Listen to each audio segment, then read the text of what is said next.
Cool. Hey guys, it's Matt, and this is another Matt and Justin driving and talking shoot here. So we did the first one. You can watch that one, and this is another one here. And Justin's got another question. So Justin, fire away. What do you got? Yeah. So Matt, if let's say I wanted to move my family to a new location, and I don't. You want to move? I want to leave in New Jersey. I'm not saying I do. Don't do it. Don't do it. But let's say I did. Let's say I decided the taxes were too high in Jersey. It's true about that, man. You know, I just need to get in a new area. Yeah. So you want to move? I want to move. All right. I want to live somewhere, but I want to build an investing business there too. I want to be flipping. I want to maybe buy rentals. Yeah, exactly. Cool. Right. Okay. So how do I decide? Where should I go? Where should you go? Okay. I'm not going to go into where should you go, but I guess I don't want to recommend markets. How would I decide that? I'll go on to how to evaluate markets and everything like that. Cool. That sounds good. All right. Here's a couple different things, right?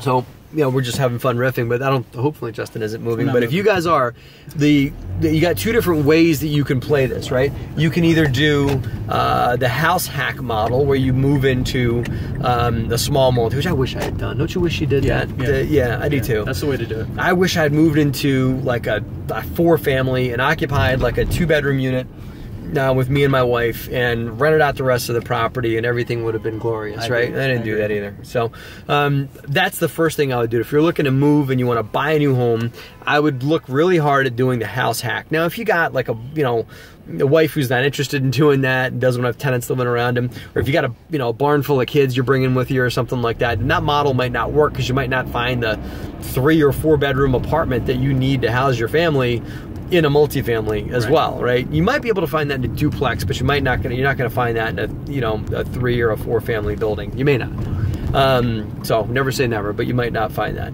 So it depends on your situation. So if you've got a small enough family, or if you're single, or dual income, no kids with you and your spouse, then I would highly recommend the house hack. And that's moving into like a B-level neighborhood with lots of home ownership around it, and like reasonable home prices, and buy a nice small multifamily that you can live in and get homeowner grade financing on, right? What do you think about that? I think that's a great idea. You start off in the new market with 2 or 3 tenants, 2 or 3 other units. Yeah. And you build your empire from there. I don't know if you know this. My first rental was my home that I lived in back in the early 2000s. I was 26 years old.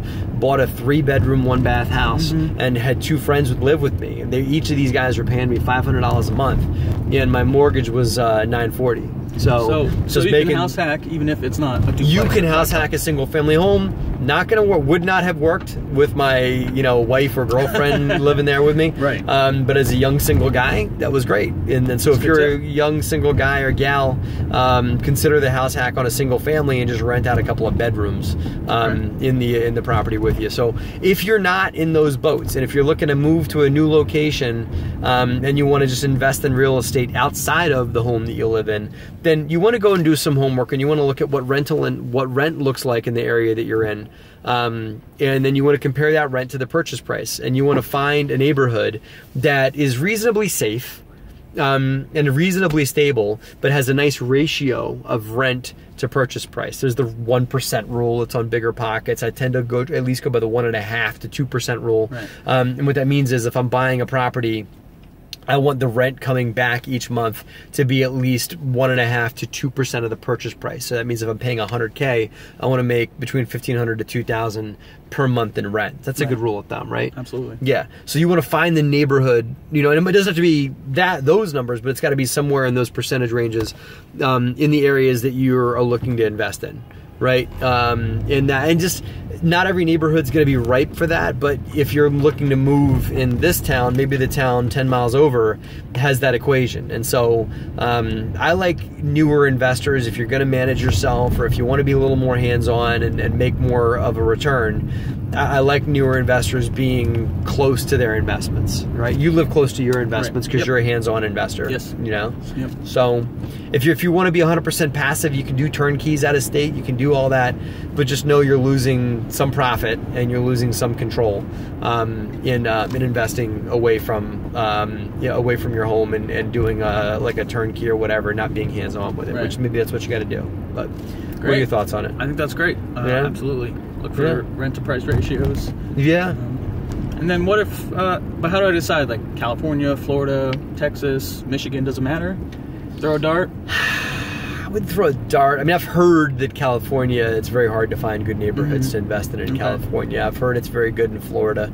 We're in the Northeast, you know, and we're actually driving in Manhattan right now, living the life, you and me. But I think that it's funny we bring up Manhattan because it's hard to find good places to invest in New York. Right. People that are in the 5 boroughs up here are having to push way into New Jersey, even far down to where you and I are in South Jersey, to find deals that make sense because New York is so built out and priced out that it's hard to find stuff that has that equation that I just talked about, right? So find a neighborhood that makes sense and go from there. I think that I'll say that around every urban center there is probably the hub of the economy in any urban center that's going to be the heart of the universe in the local area that you're in. And that could be downtown Austin, or it could be downtown San Antonio, right?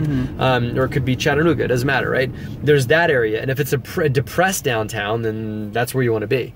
That's probably where you're going to find that equation. If it's a thriving downtown like Atlanta or New York, you're going to find it in the outskirts. And the thing is, there is always needs to be labor force, they call it workforce housing, right? And these are the people that are making 30, 40, 50 grand a year. A lot of our tenants are in that range, but every economy has people like that. And the question you want to ask is, where does that workforce housing live in the area that you're going into? These are people that probably don't own real estate, but they will be good tenants and will rent well for you and stuff like that. And they might be lifelong renters, but that's okay. They have to live somewhere. And every economy, every geography has those people. Okay, so you got to find out where they are. Find out what areas they're in, and it doesn't have to be the low end, you know, high crime areas and stuff like that, you know, because maybe those people can afford to live in a little better than that. But you want to find that, you know, going off the ABCD rating, which I've done on Bigger Pockets and I've done on YouTube before, on those rating scales. You can find the C+ neighborhood where there's people that are just workforce housing, and are just living in an area, and they support the larger economy. Awesome. That works for you, right? Absolutely. Yeah, and it works for us in areas where we are in Trenton and stuff like that. And it works for other neighborhoods too, wherever they are in your part of the world. So there you go. Cool. All right. Thanks. All right. Thanks, guys. Thanks, Justin. Bye, guys. Bye.